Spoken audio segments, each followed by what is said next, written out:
The new exotic class items are here, and for the first time ever, we will essentially be able to run double exotic armor pieces.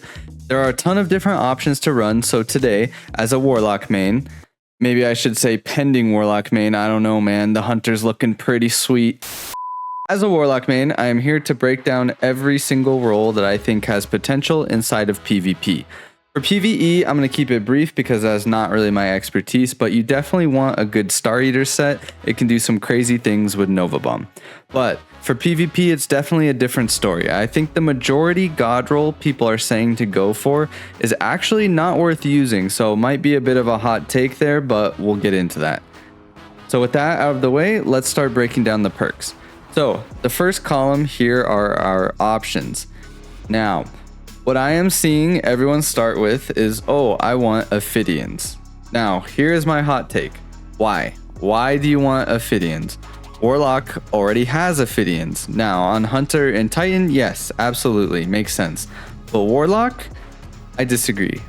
Now, before you call me crazy, here's why. So, this is a nerfed version of Ophidians. I don't necessarily think the handling amount is nerfed, although I suppose it could be. I've heard that some of the perks are watered down. I haven't tested it, but even if it's not, you don't get the reload speed and you don't get the plus 10 AE from running Ophidians itself.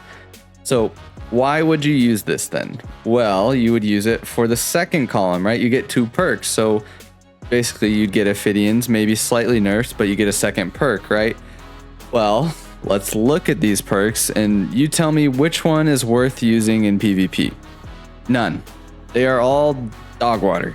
Now, the first thing I've seen is to try to get the second melee charge from the claws. Okay. Yes, that sounds good, but in my opinion, if you are running this subclass, you should be running the arc uppercut melee with the strand needles to get 3 of them. So if you're not using that setup, I don't really think you should be using this subclass. That's kind of all this subclass really has going for it, that with Devour. So if you're not using that, I think you're just better off on a different subclass. So I don't think the claws are really worth it. You're gonna have 3 melees already if you're running this class how it really should be.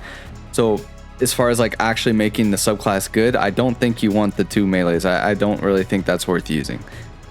Next up is the one that I kind of thought was the best looking into it, and that is the Spirit of Harmony.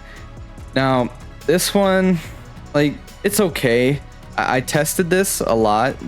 Basically, if you build like super heavily into getting a super add mods on my helmet, I even ran the weapons, the new Pale Heart weapons. They have a origin trait that gives you more super. It's like barely anything. It looks like this gives you like about an extra 5% per kill. Yeah, so I built completely into it, 100 intellect, like everything you could think of, the lowest cooldown, basically Nova Bomb, and you have to run a void weapon. And yeah, I mean, it was kind of cool. I got a fast super, and I got 3 supers in a couple control games, so I mean, it's kind of cool, but like, it's a Nova Bomb. You're gonna have to run it on like the one-hit supers, you know, so like, I don't know, I got 3 Nova Bombs, like 1 missed, I killed myself with 1, and the other one got like a 6-piece, like, you know, how every Nova Bomb goes.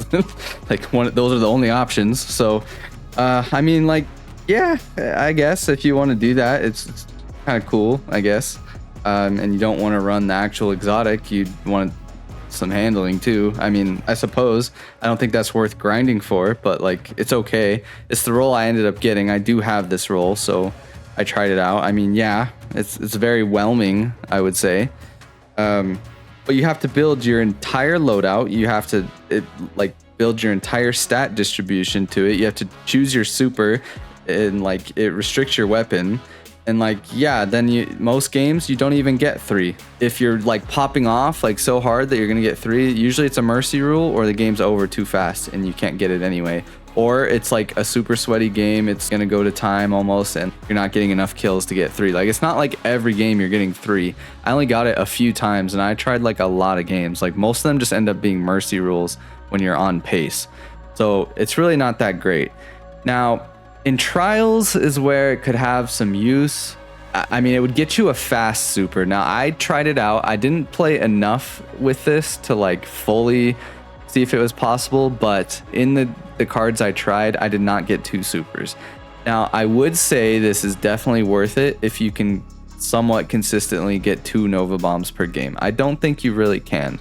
I tried it and I wasn't getting it. Now, most of the games were just like 5-0s, so I mean, you're not going to get it. So really the only benefit you're getting out of it is like a faster super. So there is some use there. Like, it's okay. Like that's what makes it okay. I would say it's okay in trials. I do think this is the best in slot for trials, not 6v6, but in trials, yeah, you can maybe save some intellect or get a fast super if you want to run something like, yeah, it's okay. I would say for trials, it's definitely best in slot. I still don't think it's worth grinding for, basically. Now, let's get into the final perk in this column that I think has some potential, and that is actually going to be the Synthoceps. Now, I tested this a bit, and even when they are procced with 3 people, they will not kill on the uppercut melee from full health.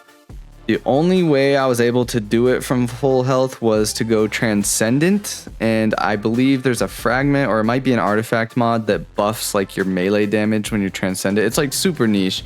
Basically, like the stars have to align, like they have to be lower resil too. Like the stars have to align, and then you can kill everyone with 1 melee full health.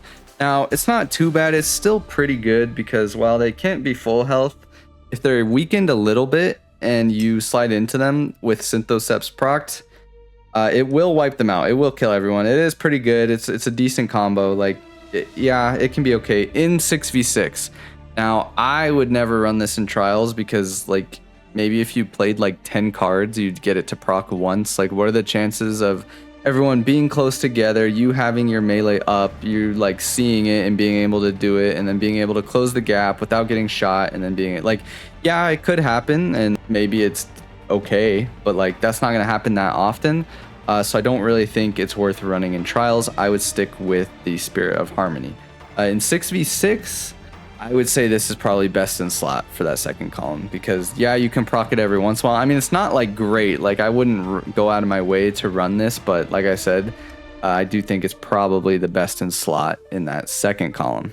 The only issue is you can't one-shot them from full health, which is a bit of a bummer. But like I said, they just need a little damage, which is good because once one person dies, they all die. And if none of them die, they all survive. I don't know if that makes sense. Like, what am I even saying? If they all survive, they don't die.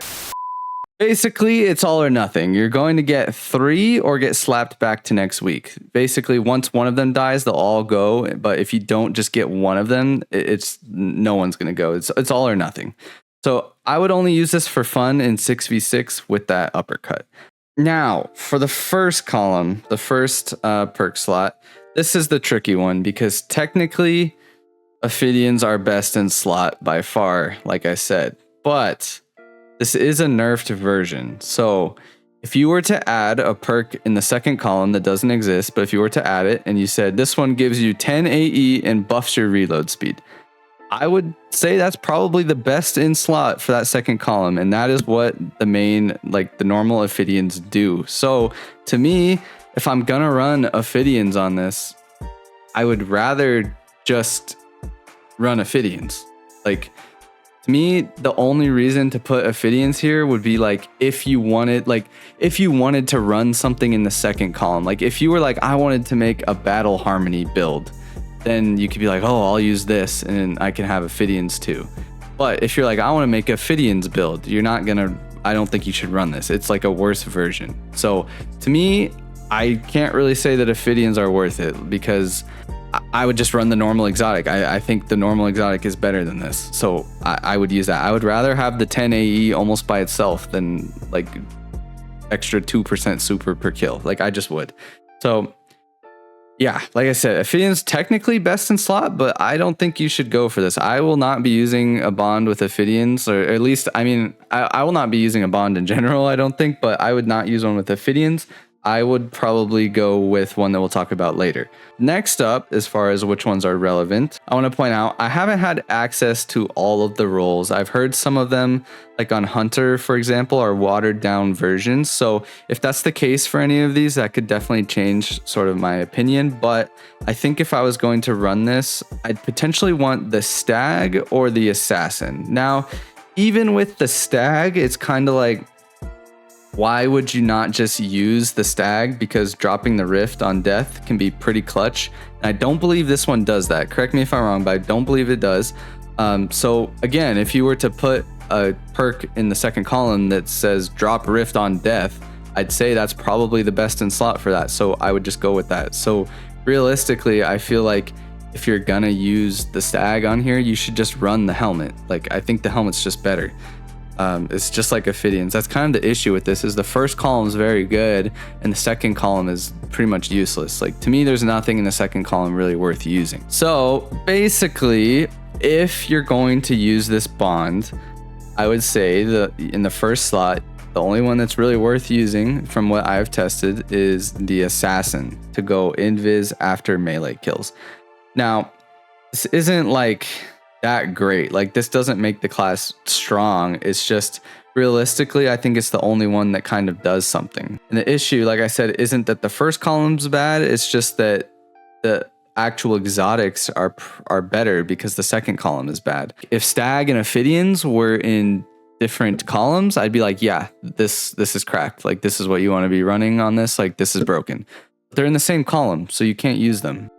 Now, I'm not saying you can't make it work or like find a cool build or something pretty niche. I mostly mean that I think a lot of people are hoping that this class item was going to take Prismatic Warlock from being pretty good, pretty solid to God tier. That's what I was hoping for, at least. But in my opinion, it hasn't done anything as far as the subclass strength goes. It's just kind of like a different thing to throw on.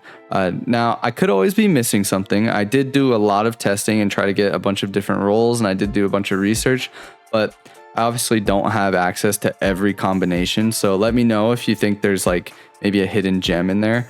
Like I said, I really did dig into it, honestly. I think the only thing that people will find will be like some super niche kind of gimmick, maybe something with grenades. There's a couple of grenade ones in there, maybe some sort of combo, but it might be fun or something you can kind of meme around with. But realistically, I don't think there's anything in here that will make the subclass like actually strong in PvP.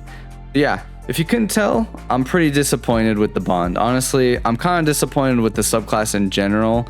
It's kind of just like slightly better Arc Warlock, and that's really it. Like, Devour is cool, and like, I don't know, it's just not very interesting to me. It all revolves around the melee, which we just have on Arc. So I don't know. I was perfectly happy to just run Arc. Yeah, I mean, I guess it's okay. I love it in PvE. This subclass is really fun in PvE, and I like the bond in PvE too. There's some crazy combinations. I can't go as in depth with that, so I didn't really want to mention too many. But yeah, there's some cool stuff in PvE, so the bond is definitely worth grinding, just not so much for PvP.